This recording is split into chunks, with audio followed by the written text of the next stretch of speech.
पूर्णमदः पूर्णमिदं पूर्णात् पूर्णमुदच्यते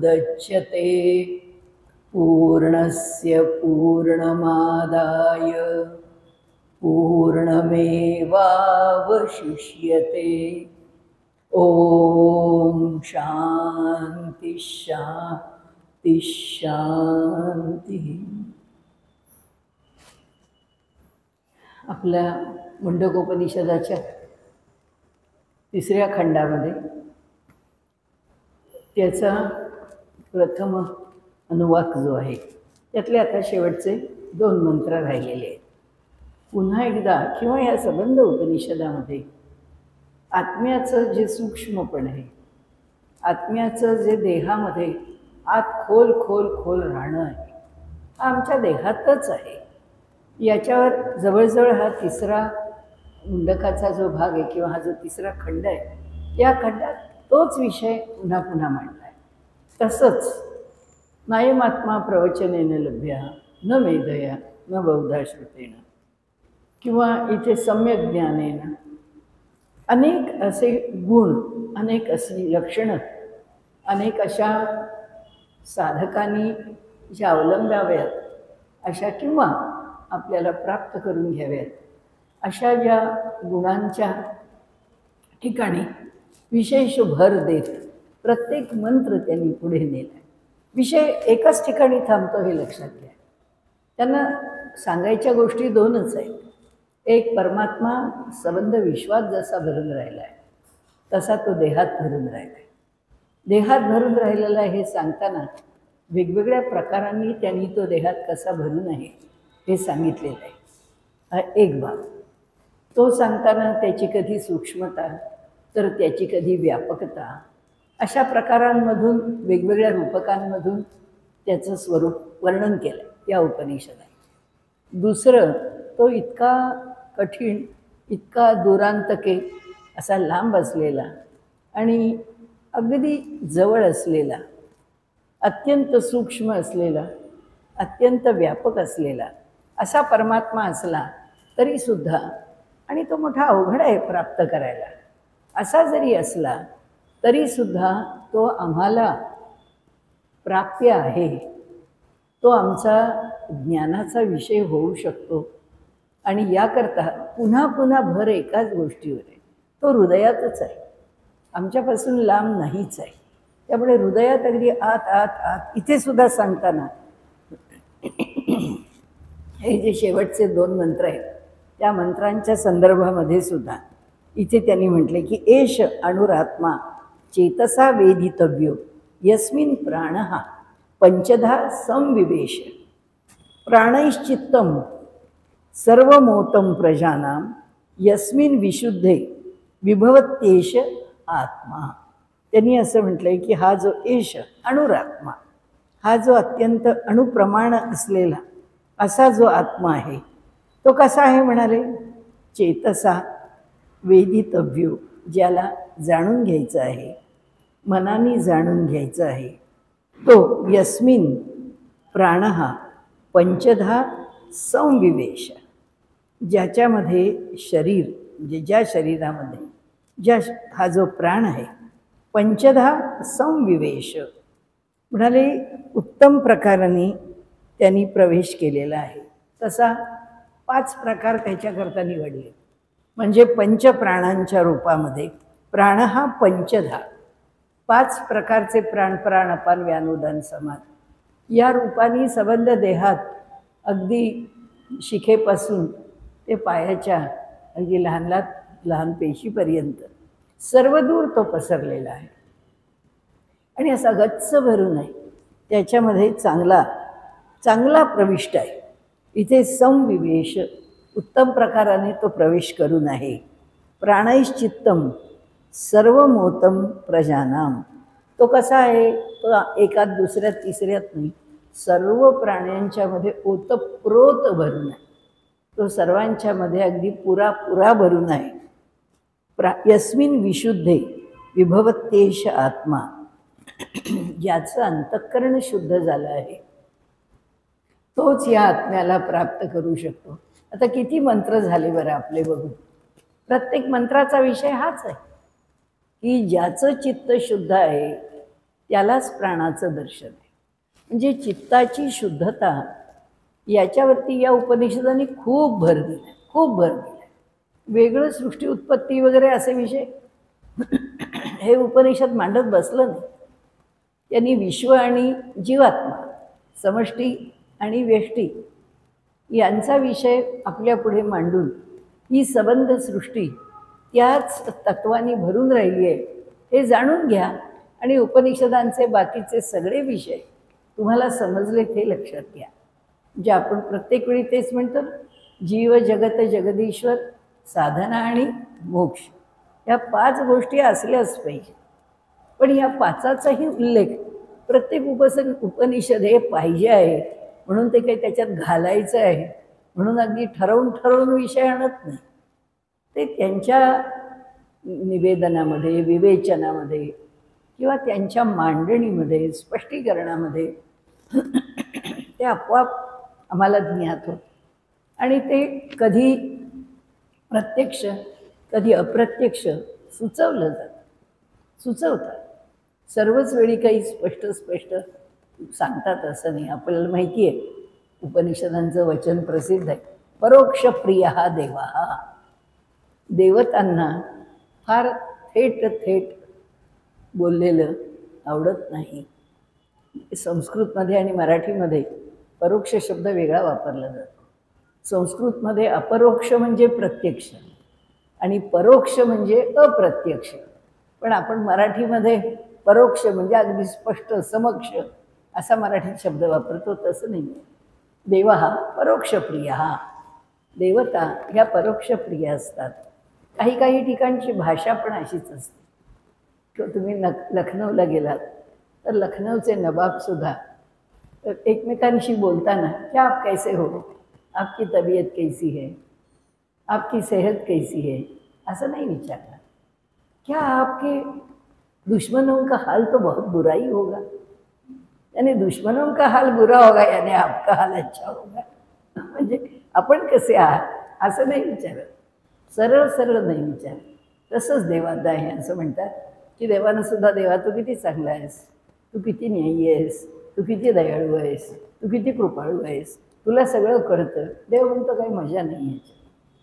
माझं जर स्तुतीच करायची आहे तर चांगल्या प्रकाराने करा, चांगल्या शब्दांनी करा आणि कुठे अडून करा, अशी थेट करू नका.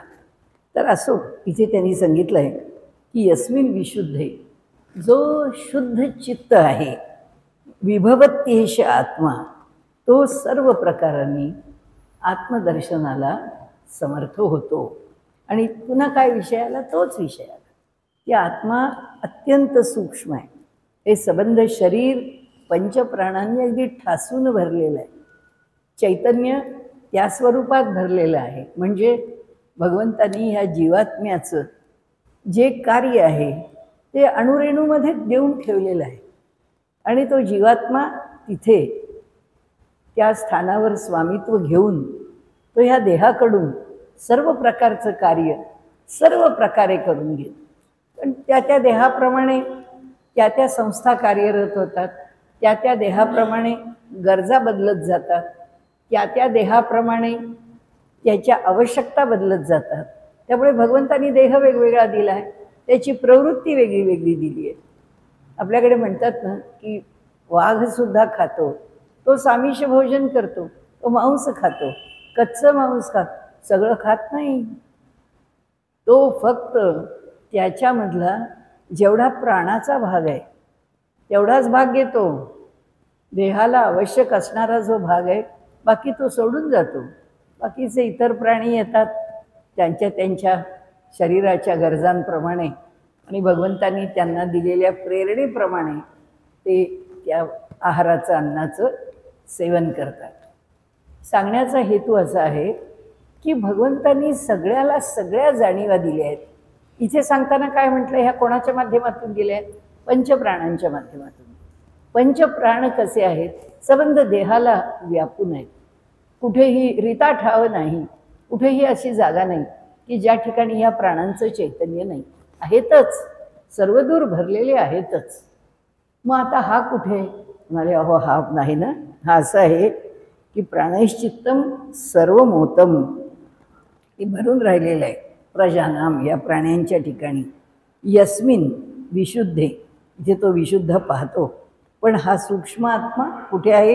एष अणु आत्मा चेतसा, तो कसा आहे? तो अणुस्वरूप आहे. आणि तो कुठे भरून राहिलेला आहे? मनाने जाणला जाणार आहे, उत्तम प्रकारे देहामध्ये प्रविष्ट आहे, पंचधा संविवेश. आणि यस्मिन प्राण, ज्याच्यामध्ये, ह्या यस्मिन म्हणजे ज्यामध्ये, म्हणजे शरीरामध्ये प्राण भरून राहिलेले आहेत, पंचधा प्राण भरून राहिले, त्याच्यामध्येच हा आहे, त्याच्या आतच हा आहे, त्यांना सोडून नाही. किंवा तो आहे तिथली जागा मोकळी करून ठेवलेली नाही, तो त्यांच्याच मध्ये. ते चैतन्य आता किती वेगळ्या प्रकाराने प्राणाचं त्याच्याबरोबर आत्म्याचं स्वरूप द्वासुपर्णा संयुजा सखाया, त्यातल्या या दुसऱ्या सुपर्णाचं स्वरूप बघा कसं सांगितलं.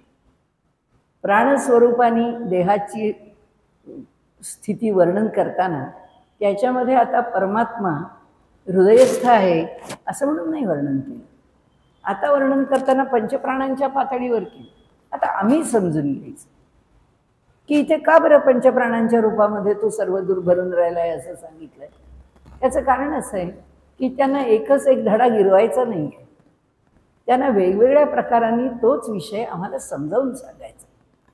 की तुम्ही प्राणाच्या बाजूने विचार कराल तर तुम्ही काय कराल, हृदयाच्या बाजूने विचार कराल तर तुम्ही काय कराल, मनाच्या बाजूने विचार कराल तर तुम्ही, सगळं आपण पाहतोच आहोत की तो किती किती प्रकारांनी आपण त्याचं स्वरूप निष्कल आहे. हा निष्कल परमात्मा, निष्कल म्हणजे काय, तोही विषय आपण गेल्या वेळी बघितला की ज्याच्या ठिकाणी कोणत्याही कला, ज्याच्या ठिकाणी कोणतेही विभाग संभवत नाहीत आणि देह अवयवांनी युक्त आहे. म्हणजे हा जीव आहे, हा कशा कशामध्ये समाविष्ट आहे. मुख्य स्थान आम्हाला सगळ्यांनाच कळलं आहे की जीव हा हृदयामध्ये आहे, जो हृदयाच्या ठिकाणी आत खोल खोल खोल आहे, अगदी 7 पडद्यांच्या आत आहे. हे आम्हाला मान्य आहे, आम्हाला माहिती आहे. पण तरीसुद्धा विषय समजावून सांगताना तो निष्कल आहे, तो अवयवरहित आहे. विषय बदलला, तो अवयवरहित आहे म्हटल्याबरोबर याची लक्षणं सांगणं बदललं. बदललेल्या लक्षणांनी त्याला जाणून घ्या. ते जाणण्याचे ह्या उपनिषदामध्ये मुद्दे मी आपल्याला म्हटलं तसं हे 2च समोर घेऊ आणि तिसरी साधना समोर घेऊन विषय वेगवेगळ्या प्रकारांनी मांडला आहे. म्हणून त्यांनी सांगितलं की 5 प्राणांचं अधिष्ठान असलेल्या या देहामध्ये सूक्ष्म स्वरूपामध्ये तो अणुपरिमाण किंवा अणुप्रमाण असा जो आत्मा आहे तो विराजमान झालेला आहे. तो कुणाला प्राप्त आहे? जे ज्ञानपूत आहेत, त्यानंतर जे शुद्ध चित्त आहेत, त्यांना त्यांच्या हृदयात व्यापून राहिलेला हा जो परमात्मा आहे, हा परमात्मा समजतो, लक्षात येतो, प्राप्त होतो, त्याचं आकलन होतं, त्याचं ज्ञान होतं. आता आमच्या देहात काय भरून आहे? इंद्रिय वृत्तींच्या रूपाने आमच्या देहामध्ये प्राण भरून राहिलेला आहे. ज्याप्रमाणे दृष्टांत दिलेला आहे, ज्याप्रमाणे काष्ठात अग्नी आहे, त्याचप्रमाणे या इंद्रियांच्या मध्ये व्यवहार करताना ह्याच्यामध्ये प्राण आहे. वेगळा प्राण काही आम्हाला बोटात सांगावं लागत नाही.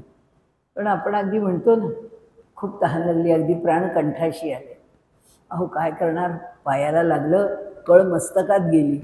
म्हणजे हे जे सगळं आहे, प्राण कुठे कुठे आहे, प्राण कसा कसा आहे, त्या प्राणांचं एकमेकांशी संबंध कसा आहे, या सगळ्याच्या विषयी विचार करत गेलो आम्ही, तर आमच्या लक्षात येतं की हा प्राण सर्वदूर सगळ्याच प्रकारांनी भरून राहिले.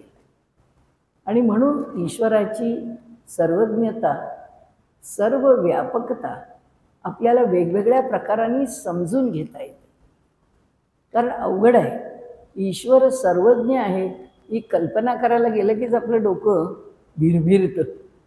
कसं म्हणजे आता ते एक वृक्ष घेतला आणि त्याची पानं घेतली, त्यातल्या प्रत्येक पानाचं ज्ञान त्या प्रत्येक पानाची स्थिती, झाडाची हे पानं हलेत याची सत्ता. जर ते प्रत्येक पान पडायचं असेल, कोणाच्या सत्तेने पडतं? परमात्म्याच्या सत्तेने पडतं. परमात्म्याची सत्ता म्हणजे त्याचं सामर्थ्य काय? म्हणजे तोच, त्याच्याशिवाय दुसरं काय आहे? आता ते झाडाच्या पानापासून माझ्या पोटापर्यंत परमात्म्याला एकावेळी सगळंच कळतंय. आपण म्हणतो नाही बा, आज काही भूक लागली नाही तितकी, हवा अशी गार आहे, काही कुठे बाहेर पडता आलं नाही आणि त्यामुळे काही खावंसं वाटत नाही. काही खावंसं न वाटण्याची संवेदना पोटाला देणं आणि त्या देहाला सांभाळणं हे कोण करतो? पुन्हा तोच, पुन्हा प्राणरूपाने, पुन्हा पोटात बसून. किती जणांना सांभाळायचं असं? या माझ्यासारखा काही एक जीव आहे काय? एक ब्रह्मांड आहे? त्याला इतक्यांना इतकं कसं सांभाळतो याची सर्वज्ञता हा समजायला अवघड असलेला विषय. काही गुण ईश्वराचे घेऊन उपनिषद सगळी लक्षात घेऊन ते विषय एकत्रित मांडायला लागतात. की ह्या उपनिषदामध्ये सर्वज्ञता कशी स्पष्ट केली, त्या उपनिषदामध्ये भगवंताची सर्वज्ञता कशी स्पष्ट केली? सर्व व्यापकता, सर्व दूर व्यापून आहे. म्हणजे माझा एक नातेवाईक आता औरंगाबादमध्ये राहतोय आणि माझा एक नातेवाईक आता अमेरिकेमध्ये राहतोय. त्या औरंगाबादच्या नातेवाईकाची सुद्धा त्याच्या ठिकाणी सर्वत्र तांबे तो तिथे आहे. तो समजा काहीतरी पारायण करतोय, एखादी पोथी वाचतोय आणि अमेरिकेतला माझा भाचा असेल, अमेरिकेतला माझा नातू असेल, कोणी असेल, तो तिथे काही संशोधन करतोय आणि तो म्हणतोय व माझ्या ह्या संशोधनाला यश आलं पाहिजे.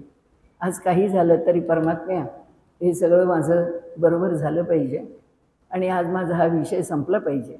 हे जे काही मी सारखं चालवलं आहे आज 7-8 दिवस इथे बसून करतो, हाही माझंच नातेवाईक आहे, तोही माझंच नातेवाईक आहे. तरी मला औरंगाबादच्याला संपर्क करणं अवघड आहे, अमेरिकेच्या नातेवाईकाला संपर्क करणं अवघड आहे.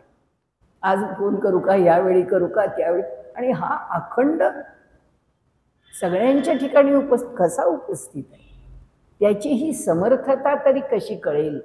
आणि म्हणून त्यांनी इथे सांगितलं आहे की ज्ञानाने परमात्म्याला समजून घ्यायलाच लागेल. जिथे हात टेकतात ना तिथे श्रद्धाच ठेवायला पाहिजे. हात टेकणारच आहेत आमचे, आम्हाला कसं कळणार आहे? कारण तो सर्वज्ञ आहे हे फक्त श्रद्धेने जाणून घ्यावं लागेल. तो सर्वत्र आहे हे श्रद्धेने जाणून घ्यावं लागेल. म्हणजे अंधश्रद्धा का? मुळीच नाही. ही जी श्रद्धा आहे ती श्रद्धा अनुभवातून आहे. दुसऱ्याचा अनुभव घ्यावाच लागत नाही, आपल्याच अनुभवातून आहे. तो आपल्यालाच अनुभव देतो. आपल्याला एखादी गोष्ट तीव्रतेने अशी वाटली की नाही हे देवा झालं पाहिजे, हे तू केलं पाहिजे, हे असं घडावं. जेव्हा तसं घडावं असं वाटतं तसं घडतं किंवा तसं घडत नाही. तर त्या दोन्ही वेळी जी त्याची भूमिका आहे त्याला कळतं आहे की ह्या क्षणी त्यांनी मला काय दिलं तर ते योग्य आहे आणि ह्या क्षणी जे देणं त्यांनी दिलं ते मला आत्तापुरतं नाही, ते मला कायमचं लाभाचं आहे. म्हणजे आत्ता त्यांनी एखादी गोष्ट माझ्या मनाविरुद्ध केली तेव्हा हे असं कसं केलंस तू, हे काही बरं नाही झालं ना, असं मनात यायचं कारणच नाही. मनातली श्रद्धा अशीच असली पाहिजे की त्यांनी ज्या अर्थी ही गोष्ट माझ्या मनाला फार रुचेल अशी केली नाही आहे, याचा अर्थ आज मला रुचत असली तरीसुद्धा ती तितकी योग्य नाही आहे, ती गोष्ट तितकी लाभदायी नाही आहे, ती गोष्ट परिणामतः फारशी सुखाला प्राप्त होणारी नाही आहे. ठीक आहे, ही गोष्ट माझ्या लाभाचीच आहे, तेव्हा मला पाडलंस तू आणि मला एवढं मोठं लागलं, माझा पाय दुखावला, काय मिळवलंस तू? मला थोडंसंच आपलं दुखण्यातनं बरं तर करायचं होतं, पण नाही करत तो. त्यांनी जे दुखणं आत्ता दिलेलं आहे तो म्हणतो हे एवढं तुला योग्यच आहे हे दुखणं. का बरं? का योग्य आहे? कारण तो म्हणतो तुझं जे काय पाप आहे ना ते पाप पुष्कळ मोठ्या शिक्षेला पात्र आहे, पण याच्यावरती मी माझ्या कृपेने कितीतरी गोष्टी दूर करू, कितीतरी गोष्टींचं निवारण करू आणि माझी कृपा तुझ्यावर करून तुला कमीत कमी त्यातलं किती सोसावं लागेल. आता तेही सोसताना तुला जर वाटायला लागलं देवा मला हे फार दिलंस तर म्हणाले अवघड आहे.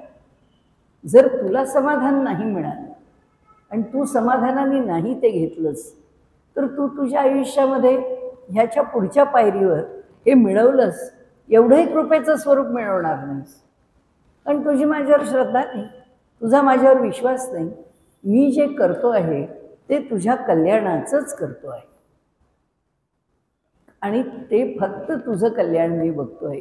हे जर तू इथे कशा करता इतका वेळा विषय आला आहे तेवढ्याच करता आपल्याही बोलण्यामधनं पुन्हा पुन्हा पुन्हा पुन्हा विषय तिथे का जातो याचं कारणही तेच आहे की सातत्याने एक गोष्ट सांगितली आहे की ईश्वर काही माझ्या घरचं ठेवलेलं एक छोटंसं देवघरातलं बावलं नाही आहे की त्याला आपलं मी किल्ली दिली की त्यांनी नाचायला सुरुवात करायला. तो मी काही बोललो म्हणून ऐकणार नाही, मी काही सांगितलं म्हणून माझ्यासारखं हो हो हो हो नाही करणार आहे. तो योग्य जे आहे तेच करणार आहे. मग तो योग्य केव्हा होणार आहे याकरता ते पुन्हा पुन्हा सांगताहेत. यस्मिन विशुद्धे विभवत्येष आत्मा. विभती किंवा विभवती एष आत्मा. त्याच्याच करता तो सर्व प्रकाशित होतो आणि तो जो शुद्ध चित्त आहे त्यालाच तो पाहण्याला सर्व प्रकारांनी त्या आत्म्याला पाहण्याला तो सिद्ध होतो, योग्य होतो, समर्थ होतो. त्याशिवाय तो परमात्मा आपलं स्वरूप दाखवत नाही. इंद्रियांच्या वृत्ती आहेत, प्राणरूप प्राण त्याच्यात भरून राहिला. इंद्रिय वृत्ती कुठून आल्या? आमच्याच पूर्वकर्मातून आल्या. त्याच चालवण्याकरता, त्याच भोगून संपवण्याकरता. म्हणून तो त्यांनी म्हटलं आहे तसं की गुप्तरूपाने जसं काष्ठामध्ये अग्नी असतो तसा तो जसा अग्नी पेटायची वेळ आली की त्याला जेव्हा आच लागते तेव्हा तो धडधड पेटतो. तसंच आहे इंद्रियांच्यामध्ये भगवंतानी जे आम्हाला भोगण्याकरता आमच्या प्रारब्धाचे भाग ठेवून दिलेले आहेत. जेव्हा प्राणाला चेतना देऊन ते विषय बाहेर काढायचे आहे त्यावेळी तो त्या विषयांना बाहेर काढतो. तो ते करण्याची आम्हाला बुद्धी देतो. तर नाही तर भगतसिंगासारखा फाशीवर कसा जातो? काय घेऊन आलाय, काय कर्म आहे, काय बुद्धी आहे, काय विचार आहे आणि केवढा आत्मविश्वास आहे. आईला म्हणतो, आई दुःख तू करू नकोस म्हणाले, भेटेन 9 महिन्यांनी तुझ्याच पोटी पुन्हा जन्माला येणार आहे. देह सोडला तरी सुद्धा इतकी उत्कट इच्छा आहे देशभक्तीची की तुझ्याच पोटी जन्माला येईन मी आणि मी पुन्हा माझं जे राहिलेलं कार्य मी त्याला विहित कार्य म्हणतो ते कार्य करण्याकरता मी पुन्हा जन्माला येईन. म्हणजे इथे त्यांनी जे म्हटलं आहे हा जो प्राण आहे तो अशा धगधगता जसा अग्नी असावा. या जन्मामध्ये भगवंता तुझी उपासना करताना नाही रे वेळ मिळाला तितका, किंवा या जन्मामध्ये इतकी प्रतिकूलता राहिली की पुष्कळ गोष्टी राहून गेल्या. ठीक आहे, त्याची मला खंत आहे. भगवंत म्हणतो ठीक आहे, तुझ्या इंद्रियांच्यामध्ये तुझ्या वासनांच्यामध्ये गुप्तरूपाने मी आहेच. पुढच्या जन्मामध्ये तू जेव्हा येशील, आता असं आहे आम्ही गेलो कैलासला आणि कैलास चढायची पायात ताकद नाही म्हणल्यानंतर आम्ही काय करणार? आम्ही आपले प्रवास असाच केला, बसमधून जा, इकडून जा, तिकडून जा, विमानातून जा आणि पोचलो. तरी तिथे गेल्यावर वाटलं की हे काही खरं नाही आहे, ही काही यात्रा नाही आहे, हे आपलं 5 स्टार हे आहे, टुरिझम आहे, बाकी काही नाही. आपलं गेलो, हिंडलो, फिरलो, आलो परत. असं नाही, भगवंता कष्टाने यात्रा झाली पाहिजे. यात्रा म्हणून केली पाहिजे, यात्रा पायी केली पाहिजे. त्यांनी काय दिवसा जी इच्छा घेऊन आलो आम्ही ती इच्छा घेऊन आल्यावर भगवंत देतो ना. त्या जन्मामध्ये पायात बळ देतो, मनात बळ देतो, बुद्धीत संकल्प देतो, परिस्थितीची अनुकूलता देतो. तो म्हणतो चला करा. त्यांनी इथे सांगितलं की जेव्हा व्यष्टीच्या पातळीवरती प्राण कार्यकारी होतात देहामध्ये, त्यावेळीसुद्धा हा जो जीवात्मा आहे, जे भोगतो, जे करतो, जे प्राप्त करून घेतो, जे मिळवतो, त्या जन्मामध्ये परमात्मा आत आहेच. जे मिळालं आहे त्याच्या माध्यमातून प्राणाच्या द्वारा ज्याला कल्याण समजतं आहे, प्राणाच्या द्वारा ज्याला आपलं जीवन उत्तम कसं जगावं हे लक्षात येतं आहे, तो जेव्हा या देहामध्ये आपल्या अंतःकरणाने अत्यंत पवित्र होतो, त्या पवित्रतेमधून काय होतं, तो विशुद्ध आहे. त्यामुळे भक्तीमध्ये भक्तीची उत्कटता आहे, योगामध्ये वृत्तींचा निरोध आहे. जिथे योगी भक्त आहे ज्ञानदेवांच्या सारखा, तो त्याच्या उत्कट भक्तीने त्या योगाच्या अभ्यासाच्या सामर्थ्याच्या द्वारा त्यांना काहीच परमात्मा प्राप्त करायचा नाही. पण असं आहे ना की मर्त्यावतार मर्त्य शिक्षणम, की जेव्हा हे सत्पुरुष अवतार घेतात ते कशाकरता घेतात, आमच्यासारख्यांना शिक्षण देण्याकरता घेतात. त्यांना काय मिळवायचं आहे, त्यांना काय करायचं, ठाकूरांना काय करायचं, विवेकानंदांना काय करायचं, काही करायचं. स्वामी तरी काय करण्याकरता योजलेलं कार्य आहे, ठाकूरांना तरी काय ठरवून आलेले आहे. त्यांनी तर आपलं कार्य स्पष्टच केलं आहे. रामावतारातला राम आणि कृष्णावतारातला कृष्ण यांनी जे कार्य केलं त्या दोघांचं एकत्रित कार्य मला करायचं आहे. पण रामाने त्रेतायुगामध्ये राज्य स्थापन केलं आणि कृष्णाने द्वापार युगामध्ये लोकांना शहाणं केलं. रामकृष्णांनी विवेकानंदांच्या मार्फत दोन्ही कामं केली. त्या देशामध्ये धर्मस्थापनाही केली, त्याच्याकरता अनुकूल भूमी तयारही केली आणि त्याचबरोबर संबंध जगामध्ये आमची अस्मिता पण त्या ठिकाणी रुजवली, वाढवली, तिला प्रतिष्ठा दिली आणि अभिमानाने जगभर आमच्याकडे काहीतरी आहे, हा देश भिकारी नाही, किंबहुना या देशाकडनं शिकण्यासारखं काही आहे, करून ठेवलं. कशाकरता करून ठेवलं, त्याचं कारण आहे की हा जो प्राण हा विषय इथे घातला आहे ना, या प्राणाच्या माध्यमामधून देहाने होणारी जी क्रिया आहे, या क्रियेमध्ये जेव्हा जीव सर्व देहामध्ये भरून आहे, तेव्हा तो या देहाच्या माध्यमातून कार्य करतो आहे. आणि जेव्हा हे कार्य करतो तेव्हा त्याच्या कार्याकरता या देहातली जी मुख्य ऊर्जा आहे ती कशी आहे, गेल्या वेळी आपण बोललो त्याप्रमाणे ती खनिज आहे आणि त्या खनिजामध्ये पुष्कळ माती त्या खनिजाची आपल्याजवळ आहे. त्या मातीमधनं, त्या राखेमधनं तिच्यावर प्रक्रिया करून सोनं किती निघणार आहे, एवढंच निघणार आहे. तसं आहे की ह्या देहाने प्रचंड कार्य करून घ्यायचं आहे. हे कार्य करण्याकरता त्याला उदंड सामर्थ्य दिलं आहे. पण त्या सामर्थ्याचं अधिष्ठान आतमध्ये अत्यंत एशो अणु किंवा एशा एश अणु आत्मा, हा जो आहे तो अणुरात्मा आहे, लहानसा आहे. तो एवढाच पुरे, त्याला फार असावं लागत नाही. तो फक्त आत असतो. वेगळ्या प्रकारांनी सांगितलं. कुठल्या बाजूने सांगितलं, जीवाच्या बाजूने सांगितलं, व्यष्टीच्या बाजूने सांगितलं की व्यष्टी कार्यरत आहे, व्यष्टी समर्थ आहे. परमात्म्याला आता समोर यायचं नाही, तो मागे आहे. व्यष्टीला आता कार्यरत करतो आहे असो. म्हणून त्यांनी सांगितलं की शेवटी चेतना सत्ता आत्म्याचीच आहे. तिथे पुन्हा तेच, अज्ञान नको, अहंकार नको, आसक्ती नको, तिरस्कारही नको. कशाची आसक्तीही असू नये आणि कशाचं तिरस्कारही असू नये. जे हे आम्ही खात नाही, जे आम्हाला हे आवडत नाही, आवडत नका घेऊ, नाही पटलं नका त्याच्या वाटेला जाऊ, ठीक आहे ना. पण त्याची तुच्छता दर्शक दाखवायची किंवा आपली मतं प्रकट करायची काही आवश्यक, जे जसं आहे तसं, जे जिथे आहे तसं. मी आपल्याला मला वाटतं सांगितली असेल ती गोष्ट, फार व्यवहारातली मला ती गोष्ट आवडली. एक संघाचे स्वयंसेवक होते, पुष्कळ आसाम वगैरे भागामध्ये, पूर्वांचलामध्ये ते काम करत होते.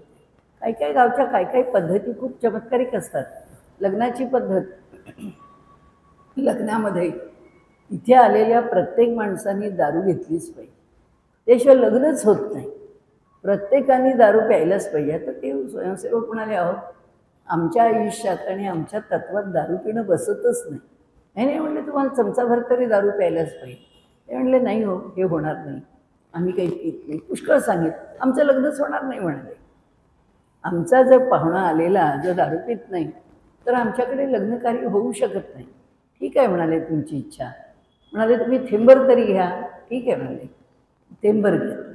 असं म्हणून त्यांनी तो ग्लास आणून दिला. ते म्हणाले, मी बोट बुडवून घेतो. मी काय करू तुमच्या ग्लासात? बरोबर आहे म्हणाले. त्यांनी एक बोट बुडवलं आणि दुसरं बोट चाटलं. बोट तसंच राहिलं. त्यांचं समाधान झालं की आमच्या पाहुण्याने दारू प्यायली. आता काय करणार? व्यवहार हे असे असतात. या व्यवहारामध्ये अज्ञान आहे, अहंकार आहे, आसक्ती आहे, तिरस्कार आहे. तिरस्कार न दर्शवता आपण जसं म्हणतो की व्यवहारामध्ये पॉझिटिव्हली ती गोष्ट बायपास करून पुढे निघून जायचं, सोडून द्यायचा तो विषय. तसं म्हणाले, हा जो तिरस्कार आहे, तिरस्काराने गोष्ट सोडणं आणि दुर्लक्ष करून, उपेक्षा करून ती गोष्ट सोडणं, यात फरक आहे. उपेक्षा वाईट अर्थाने नाही, ठीक आहे, दुर्लक्षित करून टाकला, विषय सोडून दिला, चल पुढे चल, आपल्याला काय करायचं, चल. अशा अर्थाने ते म्हणतात की तिरस्कार कोणाला दाखवू नका. समोरचा जो मनुष्य आहे, हे काय हो तुमची पद्धती असली, आम्हाला नाही पटत. ते म्हणतात, त्याच्याशी असं बोलू ना, वा वा तुमच्याकडे असं आहे वाटतं, पण खरं सांगू का, याच्यापेक्षा असं केलं तर बरं होईल. तो म्हणतो, आम्हालाही कधी लक्षात आलं नाही. वाटलं तर स्वीकारायचं, नाही वाटलं तर नाही स्वीकारायचं. पण दुसऱ्याला शिकवताना आमच्याकडे तिरस्कार नसावा, कोणत्याही वस्तूविषयी आसक्ती नसावी. काही काही मंडळी जे नवीन दिसेल ते त्यांना पाहिजे असतं. म्हणजे मी अशा कितीतरी माझ्या मैत्रिणी बघितल्या आहेत की घरात खूप भारी भारीची क्रॉकरी आणतात आणि तर काय घरचे चांगले असतात, श्रीमंत असतात म्हणून ते एवढ्या भारीच्या वस्तू वापरतात. पण त्यांना लगेच कंटाळा येतो, कारण बाजारात लगेच नवीन त्याच्यापेक्षा सुंदर क्रॉकरी वेगळी आलेलीच असते. आणि त्यामुळे त्यांना असं वाटतं, ही येतं. पहिलं वाक्य काय असेल, ही फुटत का नाही लवकर? म्हटलं, ती फुटण्यापेक्षा देऊन टाका दुसऱ्याला, वापरू नका. सारखं नवीन पाहिजे. आसक्ती, जे आलं ते माझ्याकडे आहे, जे आलं ते माझ्याजवळ असलंच पाहिजे. कुणाच्याहीकडे नसेल ते माझ्याकडे असेल. म्हणजे ज्यावेळी पहिल्यांदा व्हिडिओ लावण्याकरता म्हणून ते स्पूल्स आले आणि ते व्हिडिओ स्पूल्स आल्यानंतर मी त्यावेळी काही काम करत होते सामाजिक. तर एकाच्या घरात कलेक्टर्स आणि अशांचीच ती सोसायटी, इथे मी गेले होते. तर मी दारातच होते, ते अजून दार उघडायला आले नव्हतं, उघडच अर्धवट दार उघडच होतं.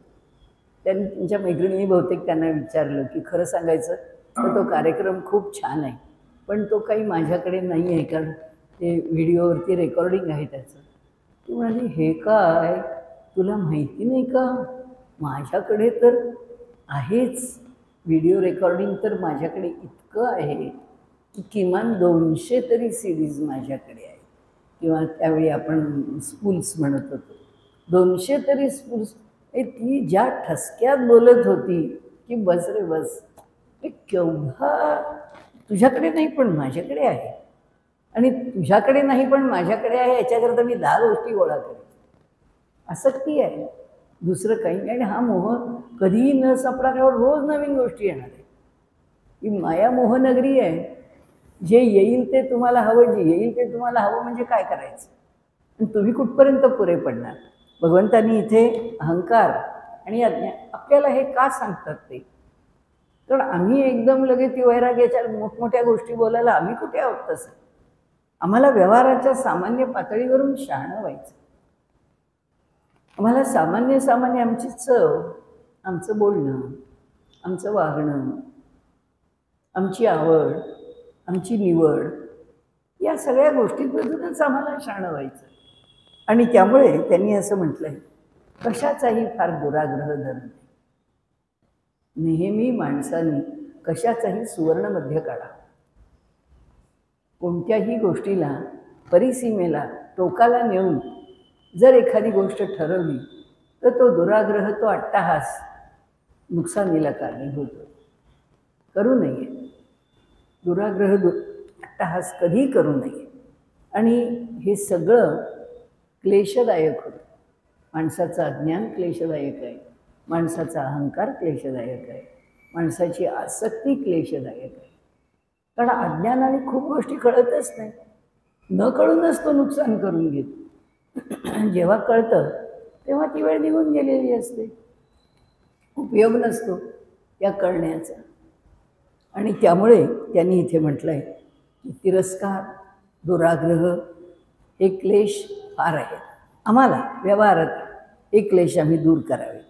आता त्याच्या पुढे त्यांनी आम्हाला सांगितलं आहे की यम यम लोकम मनसा संविभाती विशुद्ध सत्वः कामयते यांश्च कामान तम तम लोकम जयते तांश कामाम तस्मात् आत्मज्ञान म्हणजे ह्यर्चयेत भूती कामः.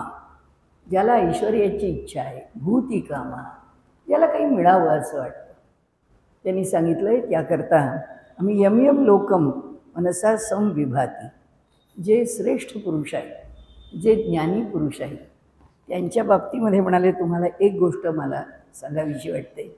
असे हे ऋषी सांगतात आपल्याला. ते म्हणतात असं आहे की त्यांना जो आनंद मिळवायचा आहे तो आनंद मिळवण्याचं सामर्थ्य त्यांच्याकडे आहे. यम यम लोकम मनसा, जो लोक अंतःकरणात आहे असेल, कैलास लोक आहे, वैकुंठ लोक आहे, म्हणाले गोलोक आहे, कोणताही लोक, ज्या लोकामध्ये जाऊन विहार करावा असं वाटतं. दत्तात्रेय कसे अखंड फिरत असतात, कुठे कुठे कुठे कुठे त्यांचा निवास असतो. पृथ्वी तलावरचेही त्यांचे निवास सांगितलेले. ते स्मर्तृगामी आहेत. ते कुठेही असले स्मरण केल्याबरोबर आपल्याकरता त्या ठिकाणी उपस्थित आहेत, त्यांचं अस्तित्व आहे. असं यम यम लोकम मनसा संविभाती, त्यांनी जे ठरवलं आहे, काय ठरवलं असेल, जे त्यांना त्यावेळी जे योग्य वाटलं असेल ते करण्याचं सामर्थ्य ह्या श्रेष्ठ पुरुषांकडे आहे. मी आत्ता उदाहरण सांगितलं ते देवतेचं सांगितलं, दत्तात्रेय देवतेचं सांगितलं, सत्पुरुषांचं आहे. सत्पुरुषही तसेच आहे. आपल्याकडे अक्कलकोट स्वामी महाराज घ्या, गजानन महाराज घ्या, ही सगळी साईबाबा घ्या, ही सगळी त्याच्याच करता जन्माला आलेली आहे. की तुमच्या मनात काय आलं, तुम्हाला काय पाहिजे असं वाटतं, तुम्ही कशाच्या अपेक्षेने. चला घ्या दक्षिणेमध्ये राघवेंद्र स्वामी आहे. त्यावेळेला मी बसलोच आहे इथे. साक्षात प्रल्हादाचा अवतार आहे. आणि प्रल्हाद हे जे नरसिंह त्यांच्याकरता प्रकटले, भगवंताचं इतकं लाडकं ते छोटंसं पोर आहे.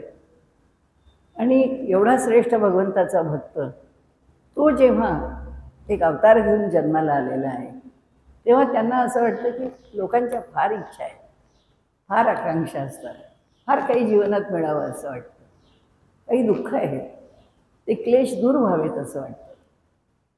तर त्यांचे क्लेश जितक्या जास्तीत जास्त प्रमाणात मला दूर करता येतील तितक्या प्रमाणात मी करीन. त्यामुळे क्लेश दूर करण्याकरता बसले. ते नेहमीच त्यांच्या चरित्रामध्ये वर्णन केलं. ते म्हणाले तुम्ही काही पाहिजे असेल मागायला इथं या, बाकीच्यांकडे जाल उपासना करा, ते तुम्हाला मागायला आलात आणि तुम्हाला देतील असं नाही. इथे ती भूमिका सांगितली. यम यम लोकम मनसा संविभाती, ज्या ज्या लोक असे काही श्रेष्ठ अधिकारी पुरुष आहेत, असे काही श्रेष्ठ अधिकारी संत आहेत, विशुद्ध सत्व हा कामयते यांश्च कामान, ते शुद्ध आहेत, अंतःकरणाने शुद्ध झालेले आहेत. आणि अशा शुद्ध अंतःकरणाचे कोणीच संत आहेत, सत्पुरुष आहेत.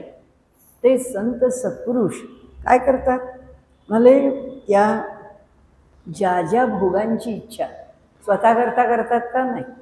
हा समोरचा माणूस आला आहे, त्याला सांभाळलं पाहिजे.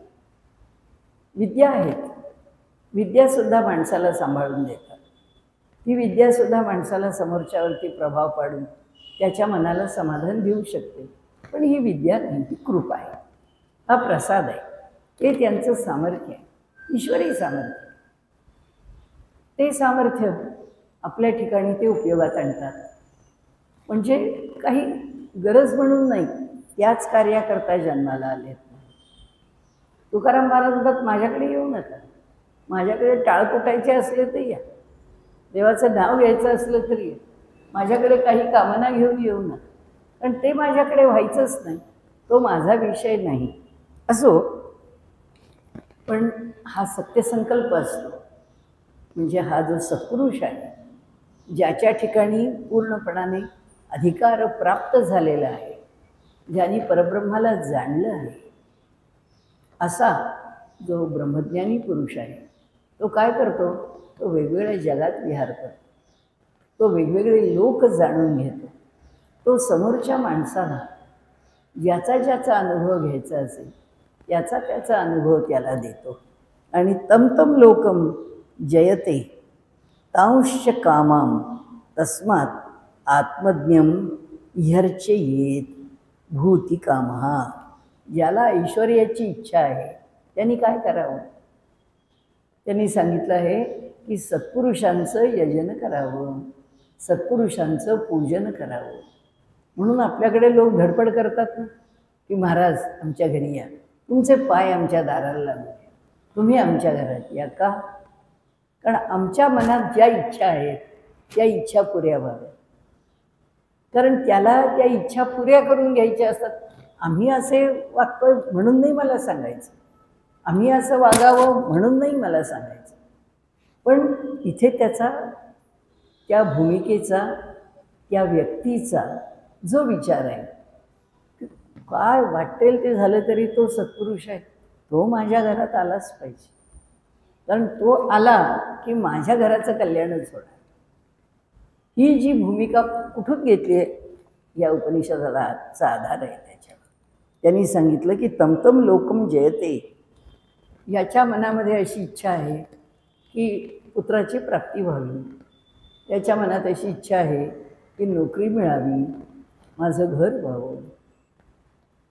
तर हे ज्याच्या ज्याच्यामुळे, ज्या ज्या परिस्थितीमुळे त्याची जी श्रद्धेय देवता आहे त्या देवतेला शरण गेल्यामुळे ते जर त्याला प्राप्त होण्यासारखं असेल तर, आणि नसेल तरीही त्याच्या कर्मामध्ये, त्याच्या प्रारब्धामध्ये थोडी दुरुस्ती करू, थोडी दुरुस्ती करू.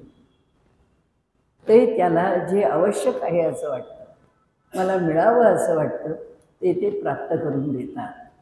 म्हणून म्हणाले, ज्या माणसाच्या मनामध्ये काही इच्छा आहेत, आपले संकल्प पुरे व्हावेत. आपला आप्पा बळवंत चौक आहे ना, ते जे फडके आहेत, ते त्या फडक्यांनी जेव्हा ठरवलं की मला संघटना करायची आहे आणि काहीही झालं तरी स्वातंत्र्य संग्रामामध्ये उडी घ्यायची आहे आणि ब्रिटिशांच्या विरोधामध्ये लढा द्यायचा आहे, कुणाला बरोबर घेऊ, माझ्याबरोबर कोण येईल, माझ्याकडे पैसा नाही, आमच्याकडे शस्त्रास्त्र नाही, जे तीरकामट्या चालवणारे आहेत, वनवासी आहेत, असे सगळ्या लोकांना मी गोळा करतो आणि त्या सगळ्यांच्या बरोबर त्यांना घेऊन मी माझी सेना उभी करतो. आणि मला खूप कष्टाने, फार कष्ट आहेत, त्यांचं चरित्र पाहण्यासारखं आहे, अत्यंत कष्ट झालेले आहेत त्यांना त्यांच्या जीवनामध्ये. आणि पण तरी त्यांची एकच जिद्द होती की काही केलं तर मी हे केलंच पाहिजे, आणि मी जर नाही केलं तर या देशाला मी काही ऊर्जित स्थितीत आणण्याकरता प्रयत्न करू शकलो नाही, हे मला जमणार नाही, हे मला पटणार नाही. त्यांची पत्नी आहेत, मुलं आहेत, घर आहे, दार, सगळ्याचे हाल होतात, खूप खूप हाल आहे. सावरकरांच्या घराचे झाले तसेच, अशी अनेक कुटुंब आहेत. पण सांगायचं म्हणजे त्यांनी जे ठरवलं की ह्या सर्व लोकांना आपल्या हाताशी धर, सगळा काही कथाभाग सांगत नाही, हाताशी धरून आपण हे जे आपलं युद्ध आहे ते आपण उभं करायचं, तेव्हा त्यांना असं वाटलं, कशाकरता सांगते की सत्पुरुषाचा आशीर्वाद घ्यावा. आपण जे म्हणतो देवाच्या मंदिरात जावं, आपला संकल्प तिथे निवेदन करावा, त्या संकल्पानंतर आपण आपल्या कार्याला आरंभ करावा. त्याचं कारण हे आहे की जे सत्पुरुष आहे, परमात्म्याच्या इथे तर निवेदन करूच, पण जे सत्पुरुष आहेत ते आमच्या अधिक जवळ आहेत. आम्हाला जर आमच्या डोळ्यांनी पाहायला सत्पुरुष दिसत असतील तर त्यांना जरूर आपल्या घरी पाचारण करावं. का करावं, कशाकरता करावं? त्यांनी सांगितलं आहे की सत्पुरुषांच्या अंतःकरणात आपण काही मागत नाही, आपण काही सांगत नाही, पण अधिकारी पुरुष असतात ते म्हणतात, ये बाळासमोर ये, हे घे मी तुला प्रसाद देतो, तुझ्या मनातल्या कामना काय असतील ना त्या पूर्ण होतील. कशाकरता असं म्हणतात? कारण त्यांना कळत आहे समोरच्याच्या अंतःकरणात काय. आताचं सोडून द्या, आताची सगळी जी परिस्थिती आहे त्यात निम्म्या पाहून लोकांनी त्याच मिळणाऱ्या परिस्थितीचा किंवा स्थितीचा लाभ घेऊन पुष्कळ काही धोरणं अवलंबली आहेत आणि त्याच्यामुळे हे क्षेत्र जे आहे अध्यात्माचं ते त्यांनी पुष्कळसं बदनाम करून टाकलं. तो विषय सोडून द्या. पण जे अधिकाराने ज्येष्ठ आहेत असे जे संत आहेत ते काय करतात म्हणाले, त्यांनी अवतारच घेतलेला असतो. कशाकरता गजानन महाराजांच्या करता लोक इतके लांब लांब जातात, कशाकरता अक्कलकोट स्वामी महाराजांच्या शिव्या खात होते, कशाकरता एकेका संतांच्या ठिकाणी असणारं जे काही म्हणून विशेष साधनेचं कठोर स्वरूप.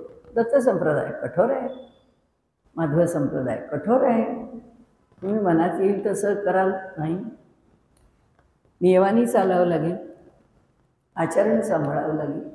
फळ कसं मिळणार? अंतःकरणाची उत्कटता तर पाहिजेच आहे फळाला. पण सांगण्याचा हेतू असा आपल्याला की हे सगळे महात्मे कशाकरता आलेत, साईबाबा कशाकरता आले, गजानन महाराज कशाकरता आले, अक्कलकोट स्वामी महाराज कशाकरता? आमच्याकरता. आम्हाला आमच्या लौकिक जीवनामध्ये जेव्हा प्रतिकूल परिस्थिती गांजून सोडते त्यावेळी जर त्यांचं आमच्या घरी बोलावून पाद्यपूजन केलं, त्यांना नमस्कार केला, नाही घरी करता आला, जिथे आहेत तिथे जाऊन केला, त्यांना नमस्कार करणं, त्यांची विनंती करणं, त्यांची पूजा करणं, त्यांना पाहणं, त्यांच्याकडे निवेदन करणं, या सगळ्यातून काय होतं इथे त्यांनी सांगितलं आहे की या माणसाच्या अंतःकरणातल्या ज्या कामना आहेत त्या कामना ते पुरे करतात. हे त्यांचं सामर्थ्य आहे. तमतम लोकम जयते. ज्या ज्या लोकांमध्ये मनुष्याच्या ठिकाणी अपेक्षा आहेत त्या त्या सर्व लोकांना त्यांनी प्राप्तच केलेलं आहे. आणि त्यामुळे तांश्च कामाम, त्यांच्या त्या ज्या कामना आहेत त्या कामना काय होतात, त्या तस्मात आत्मज्ञम, म्हणून त्या आत्मज्ञान त्या ज्ञानी पुरुषाला काय करावं, यर्चयेत, म्हणजे अर्चयेत, त्याचं पूजन करावं त्याला. आणि तो कशाकरता हे सगळं करतो, त्याला काय मिळायचं? लोकांना सन्मार्गाला लावण्याकरता. की लोक असं आहे ना, मधाचं बोट लागल्याशिवाय कुणी पुढं चालायला किंवा खायला तयार होत नाही. असंही लहान मुलांना सुद्धा कडू औषध पाजवायचं आहे, आधी त्याच्या जिभेवरती मधाचं बोट फिरवलं जातं आणि मग ते कडू औषध पाजवलं जातं. तसं आहे की तुझी श्रद्धा ईश्वरावरती वाढायला हवी आहे ना, तुझी श्रद्धा टिकायला काहीतरी तुला अनुकूल करून दाखवलं पाहिजे. काहीतरी व्यवहारात म्हणतात की नाही, नमस्काराशिवाय काही चमत्कार होत नाही. तसं त्यांनी म्हटलं आहे की जनांना सुमार्गाला वळवण्याकरता हे सगळे आपल्या अंगामध्ये सिद्धी धारण करून असतात. अक्कलकोट स्वामी असो, आपल्यासमोर असणारे साईबाबा असो, काय गर्दी शिर्डीला आजही. लोक वेडे आहेत का? सगळी फिल्म इंडस्ट्री तिथं धावती आहे, सगळं अंडरवर्ल्ड तिथे धावत आहे. सगळ्यांना माहिती आहे काय वाटेल ते केलं तरीसुद्धा इथं आलं की आपल्या पापाचा निचरा आहे. द्यायची असेल की ठोकर देतील, जे द्यायचं असेल ते बरोबर देतील, सगळं करतात. हे सत्पुरुष जे आहेत ते आपल्या सिद्धी घेऊन त्यांचं कामच ते, त्याच कामाकरता आले. म्हणून म्हटलं हे जे गजानन महाराज पोथी वाचा, अनुभव आलाच पाहिजे. अक्कलकोट स्वामी महाराज सेवा करा, झालीच पाहिजे. तुम्ही त्या ठिकाणी जाल, शिर्डीचे साईबाबा नवस करा, काय तिथे सोनं चांदीन पैसे दागदागिने कशाला कमतरताच नाही, हिशेबच नाही म्हणण्या इतकं त्या ठिकाणी येत आहे. त्या ठिकाणी म्हणजे ह्याचं सांगतात आपल्या व्यंकटेशाचं सुद्धा हुंडीमध्ये हे असं माझ्या मनाप्रमाणे झालं तर मी ते करीन. मी काही लोक अघोरी असतात, काहीही पण बोलतात आणि आपल्या गोष्टी सत्य व्हाव्यात याच्याकरता कार्य करतात.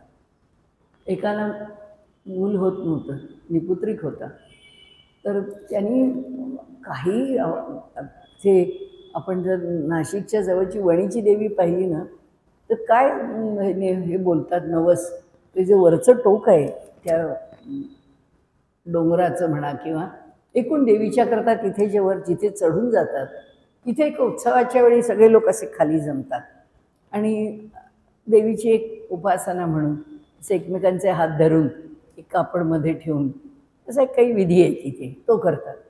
या माणसाने सांगितलं माझ्या मुलाला मी त्या वरच्या टोकावरून खाली फेकून देईन. मग तो मुलगा कशाला व्हायला हवा, त्याला जर वरून खाली फेकायचं, तो जो मुलगाच जिवंत ठेवायचा नाही, काहीतरी अघोरी आहेत. तसंच व्यंकटेशाच्या इथे सुद्धा एक नवस केला आणि त्यांनी सांगितलं की मला मूल होऊ दे, कारण माझे सगळे प्रकार केले, सगळे प्रयत्न उकड गेले, आता मला मूल झालं तर भगवंता मी तुझ्या हुंडीतच मूल टाकेन.